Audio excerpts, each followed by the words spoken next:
هي الحلقات تحفظني بآيات من القرآن، هي الحلقات تملأني بحب المصطفى العدنان، هي الحلقات تحفظني بآيات من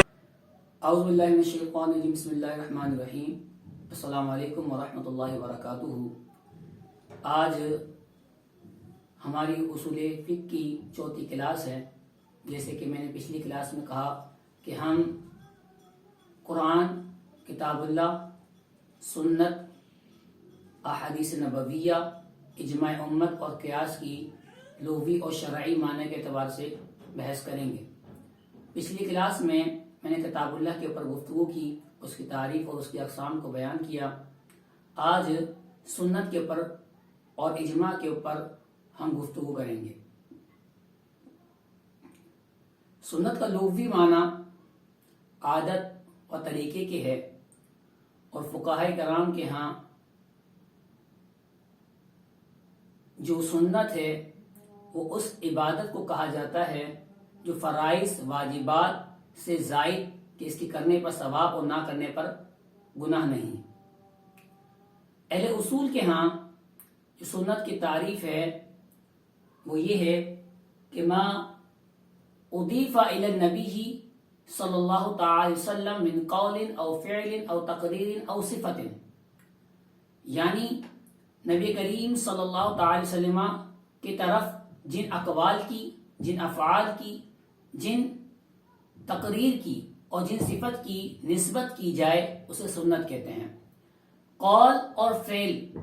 کا معنی تو واضح ہے، لیکن تعریف میں ایک لفظ آیا او تقریر، اس کا معنی مقرر کرنا، مضبوط کرنا۔ نبی کریم صلی اللہ تعالی وسلم کے سامنے کوئی فعل کیا گیا، کوئی کام کیا گیا، اور اس فعل اور اس کام کے کرنے پر حضور نے نکیر نہیں فرمائی، منع نہیں فرمایا، تو اسے کہتے ہیں تقریر کرنا، یعنی حضور کا اس کام کو پختہ اور مضبوط کر دینا۔ انبیاء کرام علیہ السلام کا کسی فعل سے منع نہ کرنا اس فعل کو مضبوط کرنے کی دلیل ہے، اس لیے کہ اللہ تعالیٰ عز و جل نے جتنے بھی نبی بھیجے ان پر یہ بات فرض ہے، انبیاء کرام پر، کہ ان کے سامنے اگر کوئی برائی ہو تو اس برائی سے وہ منع کریں۔ تو جو فعل نبی کریم صلی اللہ علیہ وسلم کے سامنے کیا گیا اور آپ نے اس سے منع نہ فرمایا تو گویا اس کام کے کرنے میں کوئی برائی نہیں ہے، تو حضور نے اس فعل کو مضبوط کیا۔ اس کی مثال کئی موجود ہے احادیث میں، لیکن ان میں سے ایک یہ ہے کہ حضور اکرم مجسم صلی اللہ علیہ وسلم کے سامنے گوہ کا گوشت پیش کیا گیا تو آپ نے اس کو کھانا پسند نہیں فرمایا، لیکن جو کھا رہے تھے صحابہ کرام علیہ الرضوان ان کو منع بھی نہیں فرمایا۔ تو اس سے بات معلوم ہو گئی کہ اس کے کھانے میں کوئی حرج کی بات نہیں ہے۔ حضور کا اس پر سکوت فرمانا، منع نہ فرمانا، یہ اس کو مضبوط کرتا ہے کہ اس کے کھانے میں کوئی حرج کی بات نہیں ہے۔ او صفت، حضور کے جو اوصاف ہیں وہ مراد ہیں۔ اب ہم آتے ہیں کہ سنت کا اصولیین اور محدثین کے ہاں کیا معنی ہے، اور سنت سے کون سے معنی مراد ہوتے ہیں۔ سنت خبر اور حدیث محدثین کے ہاں قریب المعنی یا مترادف المعنی ہے۔ بعض محدثین کے ہاں، بلکہ اکثر کے ہاں اسی ہی ہے کہ وہ سنت، حدیث، خبر اور سنت کو قریب المعنی شمار کرتے ہیں، جبکہ اصولیین کے نزدیک ان تینوں میں فرق ہے کہ سنت کا اطلاق حضور کے قول، فعل اور تقریر پر ہے۔ ان حضور کے وہ افعال، حضور کی وہ اقوال، حضور کی وہ تقریر مضبوط کرنا جو امت کے لیے جائز الاتباع ہو۔ اصولیین کے نزدیک سنت سے مراد حضور کے وہ افعال اور وہ اقوال اور وہ تقریرات ہیں کہ جو امت کے لیے جائز الاتباع ہو، امت وہ کام کر سکتی ہو، جبکہ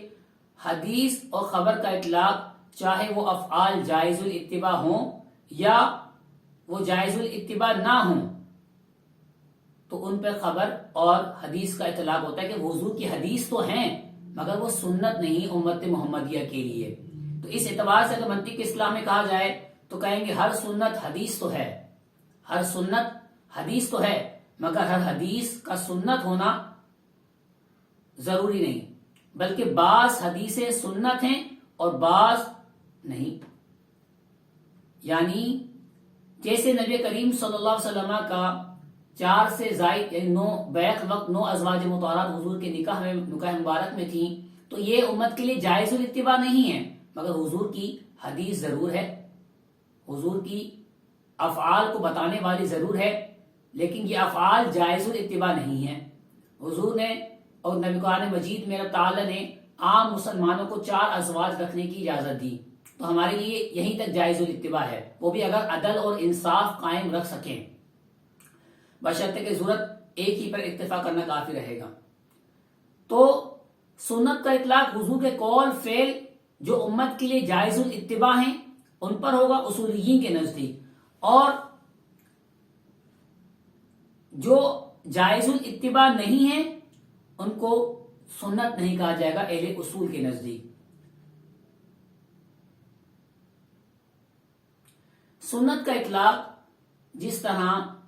نبی کریم صلی اللہ تعالی وسلم کے افعال اور اقوال اور تقریرات پر ہوتا ہے، اسی طرح سنت کا اطلاق صحابہ کرام علیہ رضوان کے اقوال اور افعال پر بھی ہوتا ہے. جیسے رمضان المبارک کے مہینے میں 20 رکعت تراویح پڑھنا باجماعت پڑھنا، یہ صحابہ کے افعال سے ثابت ہے. باجماعت 20 رکعت تراویح پڑھنا یہ صحابہ کے فعل سے ثابت ہے، اور پھر اس پہ اجماع امت ہوا تو یہ صحابہ کی سنت کہلائے گی. اور حضور کے احادیث مبارکہ یعنی سنت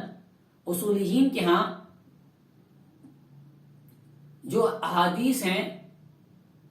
محدثین کے ہاں تو بہت ساری ہیں، لیکن اہل اصول ان تمام احادیث نبویہ سے گفتگو نہیں کرتے، بحث نہیں کرتے، وہ صرف ان احادیث نبوی سے بحث کرتے ہیں جن سے احکام ثابت ہوتے ہیں، اور اس کی تعداد تقریباً 3000 کے قریب ہے. اور جو تقسیم ہم نے لاسٹ پیریڈ میں اپنی لاسٹ کلاس کے اندر نظم قرآن کی تقسیم کی تھی، یعنی قرآن کے الفاظوں کی تقسیم کی تھی، تو جو تقسیم نظم قرآن کی ہم نے کی تھی وہی تمام تقسیمات سنت رسول پر بھی جاری ہوتی ہیں. یعنی سنت رسول میں امر بھی ہوتا ہے، خاص بھی ہوتا ہے، عام بھی ہوتا ہے، مشترک بھی ہوتا ہے، معول بھی ہوتا ہے، امر بھی ہوتا ہے، نہیں بھی ہوتا ہے، مطلق بھی ہوتا ہے، مقید بھی ہوتا ہے، پھر حقیقت و مجاز ہوتے ہیں، حقیقت کی اقسام، وہ تمام کے تمام تقسیمات جو ہم نے قرآن مجید نظم قرآن کے پر تقسیم کی، وہ تمام کی تمام تقسیمات سنت نبوی یعنی احادیث نبویہ پر بھی ہوتی ہے.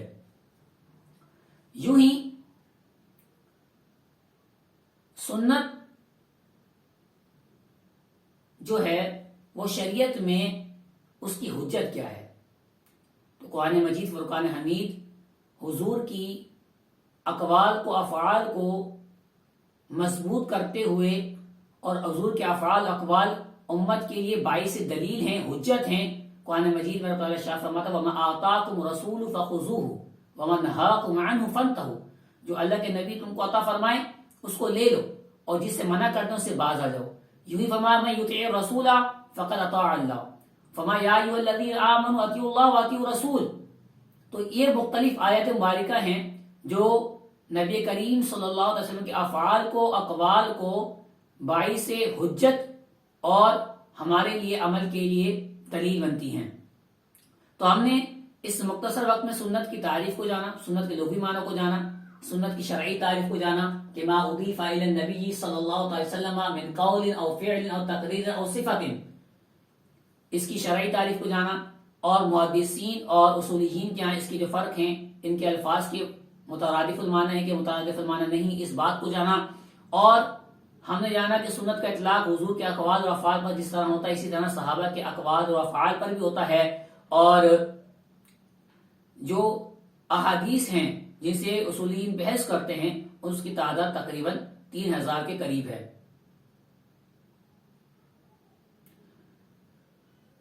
جیسے میں نے شروع میں کہا کہ آج ہم سنت کی تعریف اور اجماع کے پر گفتگو کریں گے. اجماع امت، اجماع کا لغوی معنی کسی چیز کے بارے میں عزم اور پختہ ارادہ کر لینا ہے، کسی چیز پر مضبوط اور پختہ ارادہ کرنے کو اجماع کہتے ہیں. اور اگر ہم اس کی شرعی تعریف کہیں تو وہ یہ ہوا اتفاق المجتہدین من الامتی اسلامیتی فی عصر من العصور علی حکم شرعی بعد وفات النبی صلی اللہ تعالی وسلم، یعنی وہ مجتہدین کا متفق ہونا، اتفاق کر لینا ہے امت اسلامیہ کا۔ اب دیکھیں اس میں کچھ فصلیں ہیں جو اجماع کی تعریف کو دخول غیر سے مانے کرتی ہیں اور اس کی تعریف کو جامع کرتی ہیں۔ متفق ہونا مجتہدین کا،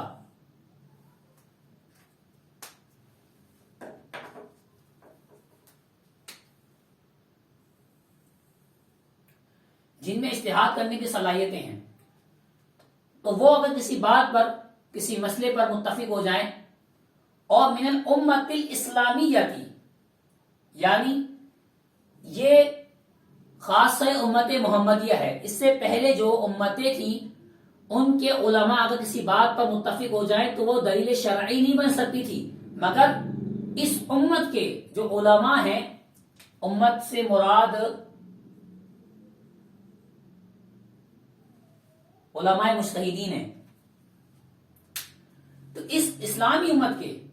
امت محمدیہ کے علماء کا اجماع جو ہے وہ دلیل شرعی کی حیثیت رکھتا ہے۔ فی عصر من العصور، یہ تیسری فصل ہے، زمانوں میں سے کسی ایک زمانے میں، یعنی نبی کریم صلی اللہ تعالی وسلم کے بعد سے، جس یہاں پہ لکھا ہوا بھی ہے بعد وفات النبی جی، یعنی حضور کے زمانے کے بعد سے جو بھی زمانے قیامت تک آنے والے ہیں، اور یوں ہی کسی بھی شہر، کسی بھی ملک، کسی بھی جگہ کے جو علماء اگر کسی مسئلے پر متفق ہو جائیں تو اسے اجماع امت کہا جائے گا۔ تو ہر زمانے میں اور الگ الگ شہروں کے علماء اگر کسی مسئلے پر متفق ہو جائیں تو وہ اجماع امت میں داخل ہوگا علی حکم شرعی۔ یہ اس کی چوتھی فصل ہے کہ جس پر علماء متفق ہو رہے ہیں وہ حکم شرعی ہو، جس سے امت محمدیہ کے شرعی مسائل لاحق ہیں اس سے اس مسئلے کا تعلق ہو۔ پھر بعد وفات النبی جی، یہ اس کی پانچویں فصل ہے، کیونکہ حضور کے زمانے میں اجماع کی کوئی ضرورت نہیں ہے، حضور نبی کریم صلی اللہ علیہ وسلم موجود ہیں، حیات اگر ہیں تو وحی کا سلسلہ جاری ہے۔ کسی بھی مسئلے میں اگر کوئی مسلمانوں کے درمیان مختلف ہی بات آتی ہے تو اللہ تعالیٰ عز و جل اپنے پیارے حبیب پر اس بارے میں احکامات جو ہے نازل فرما دیا کرتا تھا۔ تو حضور کے زمانے میں اجماع کی کوئی ضرورت نہیں، تو حضور کے بعد یعنی ان کے اصحاب کے دور سے قیامت تک آنے والے علماء اگر کسی مسئلے پر متفق ہو جائیں تو وہ اجماع امت کے تحت داخل ہو جائے گا۔ اب بات اگر کی جائے کہ اجماع امت جو ہے اس کے لیے دلیل شرعی کیا ہے، کیا حجت ہے کہ ہمیں اسلام یا قرآن اور حدیث سے اس کی کوئی دلیل ملتی ہے؟ یقیناً ملتی ہے۔ اجماع جو ہے وہ دلیل شرعی کیسے رکھتا ہے؟ اس طور پر کہ جب نبی کریم صلی اللہ تعالی وسلم نے، اچھا اس کی تعریف میں ہم نے ایک اور بات جانی، فرمایا علی حکم شرعی، متفق ہونا حکم شرعی پر جو فروعی مسائل ہیں۔ اجماع ہوتا ہے فروعی مسائل پر، کسی اعتقادی مسائل پر اجماع نہیں ہوتا۔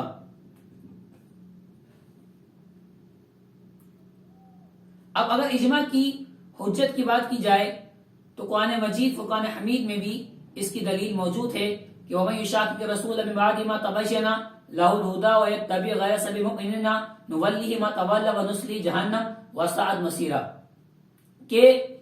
مسلمانوں کے راستے کو چھوڑ کر، جس کا مفہوم یہ ہے کہ جس طرح بھی رسول اللہ صلی اللہ علیہ وسلم کی مخالفت اور ہدایت کے واضح ہو جانے کے بعد بھی مسلمانوں کے راستے کو چھوڑ کر چلا تو ہم اس کی طرف پھیر دیتے ہیں، جس کی طرح وہ پھرا ہے، اور اس کو جہنم میں داخل کر دیں گے، اور جہنم میں بہت ہی برا وہ ٹھکانہ ہے۔ تو اس آیت سے معلوم ہوا کہ مسلمانوں کے راستے اور طریقے کو چھوڑ کر مخالفت کرنے پر اللہ تعالیٰ نے عذاب کی وعید سنائی ہے۔ لہذا مسلمانوں کا راستہ طریقہ درست وہی ہے جس پر چلنا ہمارے لیے واجب بھی ہے، اور جس طریقے پر مسلمان اتفاق کر لیں، جس طریقے پر، جس راہ پر مسلمان اتفاق کر لیں وہ اجماع امت ہے، اور اسی کا نام اجماع ہے۔ پھر یوں ہی قرآن مجید میں ایک جگہ اللہ تعالیٰ نے فرمایا وَاعْتَصِمُوا بِحَبْلِ اللَّهِ جَمِيعًا وَلَا تَفَرَّقُوا، کہ اللہ کی رسی کو مضبوطی سے پکڑے رکھو اور تفرقے میں نہ پڑھو. تو اس وجہ سے بھی یہ معلوم ہوتا ہے کہ جو اجماع امت ہے وہ دلیل شرعی رکھتا ہے. اور اگر بات کی جائے احادیث کے اعتبار سے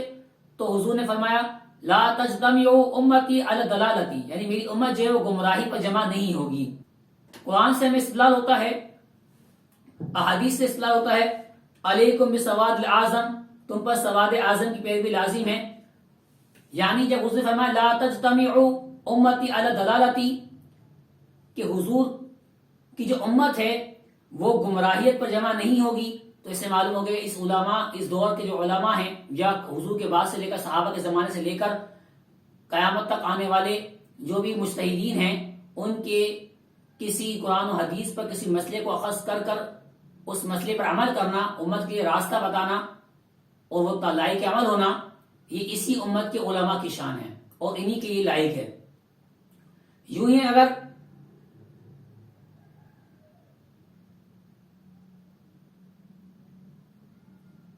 اجماع امت اس امت کے لیے باعث رحمت بھی ہے اور قیامت تک آنے والے مسائل کے حل کو تلاش کرنے کے لیے ایک دلیل شرعی بھی ہے. تو آج ہم نے جانا کہ سنت کی تعریف، اس کے لغوی و شرعی معنی اصولیین اور محدثین کے ہاں، پھر سنت، خبر اور حدیث کا فرق، اور ہم نے سنت کی احادیث نبوی کی تعداد اور احادیث نبوی بھی حجت دلیل، حجت شرعیہ ہیں، اس کو جانا، اور اجماع کی تعریف اور اجماع کے لغوی معنی اور اصطلاحی معنی کو جانا، اور ہم نے اس کی فصلوں کے متعلق گفتگو کی. جو کچھ بھی آج ہم نے پڑھا ہے اس کو ہمیں سمجھنے کی اللہ توفیق عطا فرمائے، اور انشاءاللہ آئندہ جو ہم کلاس کریں گے وہ ادلہ اربعہ کی چوتھی قسم جو ہے قیاس کے متعلق، قیاس کا لغوی اور شرعی معنی اور اس کی حجت کو بیان کریں گے. السلام علیکم ورحمۃ اللہ وبرکاتہ.